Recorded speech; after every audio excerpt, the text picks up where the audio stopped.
This player skyrocketed from 5 feet 6 to 6 feet 4 at age 17 in just 18 months. Most people call this a miracle. So how exactly did he do that? And what is the brutal bad news for anyone trying to copy him? Scott McTominay isn't just known for his football, he's known for an impossible change in his height. Most players at his age averaged 5 feet 10, but he was stuck at 5 feet 6. While his teammates and friends were towering over him, he was literally the smallest guy on the pitch, and it looked like he was going to stay that way. At 17, most guys have already given up. They assume their growth is finished. But for McTominay, this is the exact age he rocketed from 5 feet 6 to 6 feet 4. Reaching your maximum height is a simple formula: genetics and lifestyle. I'm going to save the genetics for the end, because there is a huge misconception about short parents that I need to clear up. First, let's talk about lifestyle. It starts with the most ignored factor, the night shift. You don't grow in the gym, you don't grow at school, you only grow when you are asleep. But here is the catch. It's not just about quantity, how long you sleep,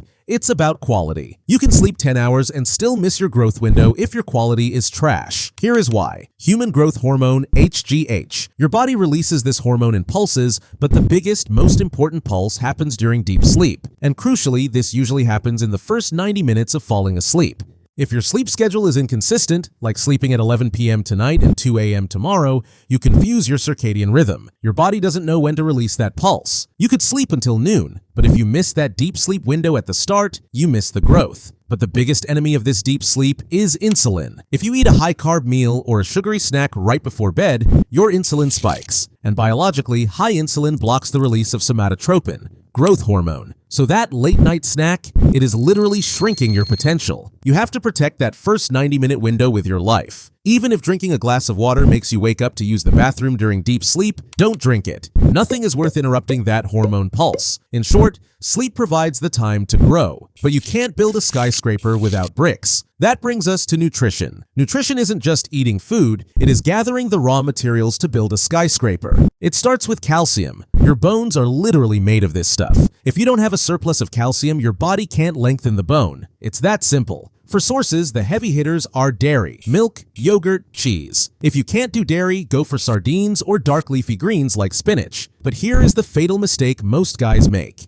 They drink gallons of milk but forget vitamin D. It is the only thing that allows your body to actually absorb that calcium. Without vitamin D, all that milk you're drinking just passes right through you and ends up in the toilet. You need them both to lay down new bone. Food sources like salmon or tuna help, but the ultimate source is free: the sun. But getting sun is tricky. 10 minutes in Brazil is not the same as 10 minutes in the UK. And if you have darker skin, you need significantly more time, sometimes 4 times as long, than someone with pale skin to generate the same amount of vitamin D. So, I created a cheat sheet for you. Look at this map. It shows exactly how much sun you need based on where you live and your skin tone. If you're in the black circle zones, like living in London or New York during winter, the sun literally isn't strong enough to produce vitamin D. In these months, you need a supplement. Pause the video right now, find your location, and screenshot this. This is your daily dosage guide. Got it? Good. Now let's talk about the signal. Zinc. Zinc tells the body to build, because zinc is responsible for maximizing IGF-1, insulin-like growth factor 1. IGF-1 is the hormone that actually commands your growth plates to stretch. Basically, no zinc equals no signal. The construction site shuts down. You can get decent amounts from red meat and pumpkin seeds, but the ultimate cheat code? Oysters. One single oyster has enough zinc for the entire day. If you can eat them, do it. But remember, you can't just chase one mineral, you need a complete system. That brings us to the ultimate cheat code of growth foods: beef liver. Most people think it's gross, but the liver is nature's multivitamin. It is the most nutrient-dense food on the planet. Just a few ounces a week gives you massive amounts of vitamin A, B12, and iron. And for your daily driver?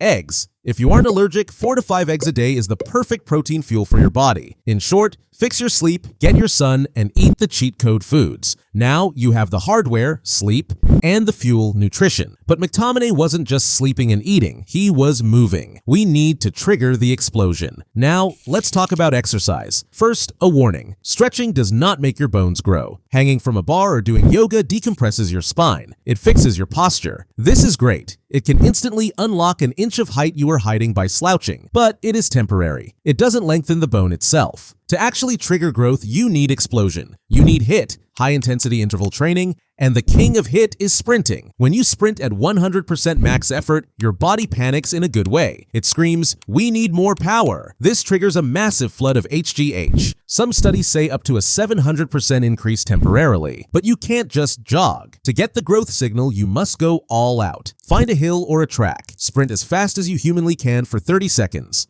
Rest for 2 minutes. Repeat 5 times. If you can talk while you are running, you aren't running hard enough. But listen closely. This is powerful stuff. If you have any heart conditions or health issues, skip the sprints. It's not worth the risk. And for everyone else, do not do this every day. HIIT breaks your body down. Sleep builds it back up. If you sprint 7 days a week, you are just destroying your muscles and spiking your cortisol, which actually stops growth. Aim for 2 to 3 times a week with full rest days in between. You need to recover to grow. So we have the formula: sleep, nutrition, and explosive exercise. Scott McTominay mastered all 3. As a Manchester United Academy player, his diet was calculated by nutritionists. His sleep was monitored, his training was intense, he maximized every single variable. But we have to be honest, McTominay didn't cheat nature. He didn't turn short genes into tall genes. He simply fulfilled his genetic potential. Look at this photo. His father is a tall man. Does that mean if your dad is short, you are doomed? Absolutely not. In fact, the science of height is way more complex and hopeful than you think. First, height is polygenic. There are more than 12,000 genetic variations that decide how tall you get. Just because your parents are short doesn't mean they don't carry tall genes. They just might be recessive. That is why we see so many tall guys with short parents. You might have the genetics of a giant sleeping inside you, waiting for the right lifestyle to wake them up. But what if you don't have those hidden genes? What if your parents are short, your grandparents are short, and you feel stuck? I'm going to prove to you that it's not over. In the next video, I'm going to break down the impossible story of a guy who literally forced his body to grow taller and cheated his genetics. He had short parents, a short family history, and he hadn't seen a single inch of growth in 2 full years. Most people would have quit. Yet, with a specific intense routine, he jumped from 5'4" to 6'2". He didn't just get lucky. He had a system. If you want to know exactly how he did it, and if you can do it too, hit that subscribe button right now. You do not want to miss this case study. Subscribe to Lil Taller, and I'll see you in the next one.